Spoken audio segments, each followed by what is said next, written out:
ये जितने free hand वाले हैं, जो फ्री हैंड को ही भगवान मानते हैं कि कोई बंदा अगर फ्री हैंड बना रहा है तो वही आर्टिस्ट है, वही बना पाता है। आज देखो ये फ्री हैंड, ये कोहली का स्केच बना के तुम्हारा वो कीड़ा मार दूंगा मैं, ठीक है। जो 50 कमेंट कर रखे हो ना सब लोग मिलके कि भाई तुम्हें आता नहीं है, तुम फ्री हैंड का ही बना के दिखाओ और तुम केवल ज्ञान देते रहते हो, कभी तुम बना के तो दिखाओ अपने हाथ से। आज सबका कीड़ा मार दूंगा ये बना के। अब फ्री हैंड में क्या है, कोई मेथड वगैरह नहीं है, कहीं भी एक तरफ से पकड़ लो, जहां से तुमने पकड़ लिया वहीं से रेफरेंस चालू रहता है। मैं तुमको बताता हूँ कैसे। जैसे मैं इसको इसके हेयर लाइन से चालू कर रहा हूँ, ये इधर से ऐसे गया हुआ है, फिर इसके बाद ऐसे, ठीक है, ये थोड़ा सा यूं, फिर ऐसे करके यहाँ पर ये ऐसे आ गया, ठीक। ये बस चेक कर लेना कि जो ये लाइन है, देखो ये आईज के सामने आई हुई है, ये देखो आईब्रो है, आईब्रो यहाँ से चेक करना है कि आईब्रो ये वाले पॉइंट से कितने नीचे से होकर गिर रही है, ठीक है। तो ये पॉइंट हमने यहाँ मार्क किया है, तो लगभग यहाँ से होकर गिर रही है, ठीक है। तो यहीं से इसको यहाँ पर देखो, यहाँ पर किस पॉइंट से गिर रही है, आईब्रो यहाँ स्ट्रेट ले जाएंगे, इसके जस्ट थोड़ा ऊपर से, मतलब यहाँ से। तो ये हम लोग ऑलमोस्ट सही पहुंच गए, ठीक है। अब यहीं पर ये आईब्रो आ गई, आईब्रो आ गई। देखो यहाँ पर इतनी ये स्पेस बचा हुआ है, इतना स्पेस यहाँ पर छोड़ना है, ठीक है। ये हमने इतना स्पेस यहाँ पर ऐसे करके छोड़ दिया, ठीक। उसके बाद अब क्या है, सेकंड आईब्रो, सेकंड वाली देख लेती है कितना दूर है। देखो इसको गेस करना है, हल्का सा ये दूर है यहाँ से है, और यहाँ से ये कितना डिस्टेंस है ये भी चेक करना है, ठीक है। देखो ऑलमोस्ट उसी डिस्टेंस पे आके ये मिला दिया हमने, ठीक है। अब देखो, अब यहाँ पर ये चेक करने के लिए ये चेक कर लेना कि ये वाली डिस्टेंस और ये वाली डिस्टेंस सेम आ रही कि नहीं, ठीक है। अब यहाँ वाले जो बाल है, देखो ये हमने बना दिया, एक से दूसरी चीजें जुड़ी हुई हैं, ये हमेशा याद रखना, ठीक है। एक तरफ से रेफरेंस पकड़ लिया तुमने, बस उसी से अब सारे रेफरेंस लेते जाना है। देखो तो जैसे यहाँ पर जितना स्पेस छूटा हुआ है, इतना स्पेस यहाँ पर ऑलमोस्ट ऐसे छोड़ देना। गैप, ये गैप चेक कर लेना, ठीक है। आईब्रो से इसका कितना गैप है, ठीक है। ऑलमोस्ट ऐसे जा रही है, यहाँ से भी ये थोड़ी सी शेडो आई है और ये स्टार्ट हो रहा है यहाँ पर, ठीक है। ये स्टार्ट हो रहा है, इसके बाद यहाँ से ये थोड़ी सीधे गई है और ये ऐसे करके यहाँ झुक गई है। इनका भी गैप चेक कर लेना। देखो ये आईब्रो से और इसके बीच में तो गैप है यहाँ पर, ठीक है। तो वो गैप भी एग्जैक्ट रहना चाहिए ऑलमोस्ट, ठीक है। इसके बाद क्या है, देखो सेकंड लाइन यहाँ से निकली है और ये गैप बनाते हुए यहाँ पर इसका फिर गैप ऐसे कम हो गया, ठीक है। ये देखो ये नीचे से ऐसे आई है और ऊपर यहाँ पर थोड़ा सा ऐसे टच कर गई है, ठीक है। ये वाली लाइन यहाँ से गई है और ऐसे हो गई है, ठीक है। और ये आईब्रो ये ऑलमोस्ट हल्की हल्की मिलती हुई और ये पतला यहाँ से, ठीक है। और ये आई बॉल है यहाँ से कनेक्ट हुई है, ये पूरी डार्क हो गई है, इसको पूरे को डार्क कर देना, ठीक है। अब आगे इधर वाली आएगी, अगेन देखो यहाँ से ये आईब्रो है, आईब्रो से हल्का से ये आया नीचे, ठीक है। फिर उसके बाद ये हल्की शेड आ रही है, इस शेड को बनाना है।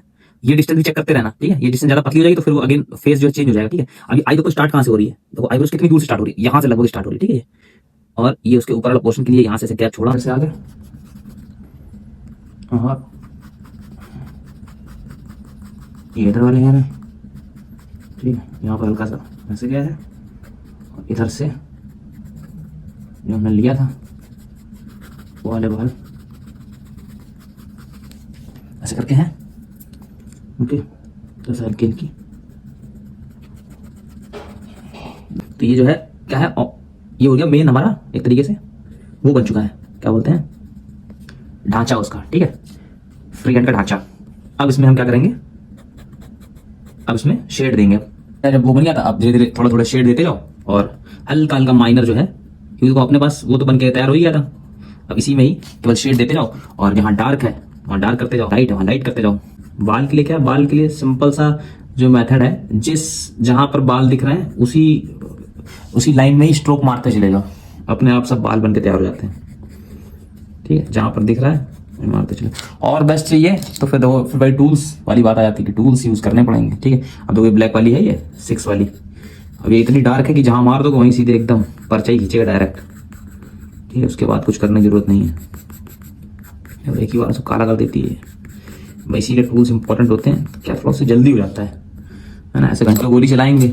अब तुम मेरे को बताओ, जितने ये फ्री हैंड वाले हैं, क्या मैंने इसमें कहीं पर लुमिस मेथड यूज किया, क्या मैंने कहीं पर कुछ मार्किंग करी, क्या कुछ कहीं कोई भी मेथड मैंने यूज किया, कोई भी मेथड यूज नहीं किया। लेकिन स्टिल देखो वो लग रहा है ना, एटलीस्ट खराब है अच्छा है, देखो वो अलग चीज है। मैं इतना बड़ा कोई आर्टिस्ट नहीं हूं, मैंने उनसे बोला है कि I never claimed myself as an artist. मुझे जितना आता है मैं तुम्हें उतना सिखा सकता हूं, ठीक है। एक बार तुमने कोई भी चीज कहीं से पकड़ लो, जैसे मैंने यहां से पकड़ा, इसकी हेयर लाइन से पकड़ा, ठीक है। तुम ऊपर से पकड़ लो, नीचे से कहीं से पकड़ लो, लेकिन जहां से तुमने पकड़ लिया है एक बार, जहां से तुमने रेफरेंस लेना चालू कर दिया, वहीं से दूसरी चीज अटैच्ड है, वहीं से तीसरी चीज अटैच्ड है, ठीक है।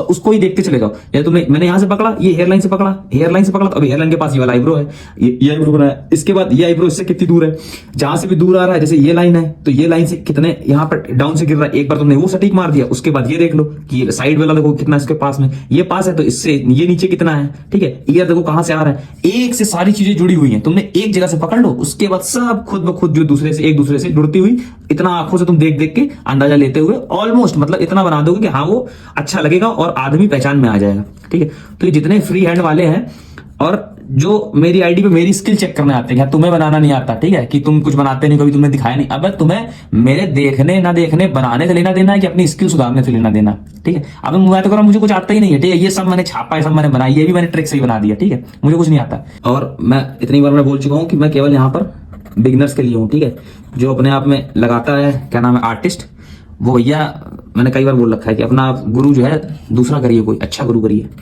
आपके लिए हम नहीं बने हुए यहाँ पर। ठीक है, हमारे जो भाई हैं जो थोड़ा सा स्ट्रगल कर रहे हैं, जो थोड़ा सा ये सोचते हैं कि हाँ नहीं उनसे बन पा रहा, नहीं हो पा रहा, मैं उनके लिए हूं। ठीक है, तो मुझे बताओ आरसीबी इस बार जीत रही है कि नहीं। तुमने एक चीज नोटिस करी होगी कि पहले के जमाने में इतने रन नहीं बना करते थे, आजकल रन बहुत बन रहे हैं। तो ये ऐसा पता है कोई कोइंसिडेंस नहीं है कि आजकल रन ज्यादा बन रहा है, पहले रन कम बनते थे, या फिर आजकल मैच फिक्स है, ऐसा कुछ नहीं है। ये बहुत ही सिंपल एक टेक्नोलॉजी जो डेवलप हुई है। जैसे कि पहले क्या था, जो बैट्समैन थे वो प्रैक्टिस करते थे और बॉलर बॉलिंग करते थे और बैट्समैन खेलते थे। जब बॉलर थक जाता था तो बैट्समैन भी बैठ जाता था, उसके बाद कोई ऑप्शन नहीं था। आजकल क्या है, इतनी सारी मशीनें आ गई हैं जो 160, 170, 180 तक बॉल फेंक रही है तुम्हें। ठीक है, और तुम उसको एक बॉल नहीं, दो बॉल नहीं, 500, 800 बॉल तुम एक घंटे में खेल ले रहे हो। ठीक है, तो जब तुम प्रैक्टिस करके आ रहे हो 160 की बॉल का, ठीक है, और क्या नाम है बॉलें आ रही है 135, 140, 150 मैक्सिमम, तो आराम से खेल ही लोगे। ठीक है, तुम्हारे इतने शॉट तुमने प्रैक्टिस कर रखे हैं, मतलब ओवर पिच गेंद के, शॉर्ट पिच के, गुड लेंथ के, सब तुमने। लेकिन अब आती है दूसरी बात, क्या कि बैट्समैन के लिए तो सारी सुविधाएं आ गई, सब उसने टेक्नोलॉजी यूज करके अपना उसने फॉर्म सही कर लिया। ठीक है, एक बॉल को 1000 बार खेल लिया, 500 बार खेल लिया। लेकिन बॉलर के लिए कोई सुविधा आई क्या? बॉलर के लिए कुछ आई इसी मशीन जिससे उसकी स्पीड बढ़ जाए? वो जो 160 का रिकॉर्ड बना हुआ है, क्योंकि हमारी बॉडी तो अभी भी वैसी है। ठीक है, ये तो हमने देख लिया कि हाँ 160, 180 बॉल खेल के हमने प्रैक्टिस कर ली, लेकिन बॉलर के लिए कुछ नहीं आया। इसीलिए आजकल के मैचों में ऐसा हो रहा है कि बॉलर इतना तगड़ा मारे जा रहे हैं और नए नए बैट्समैन हमेशा और नया कीर्तिमान रचते जा रहे थे। ऐसा कुछ नहीं जो पुराने वाले थे वो खराब थे, उनको आता नहीं था मैच खेलना, उनके पास रिसोर्सेज नहीं थे।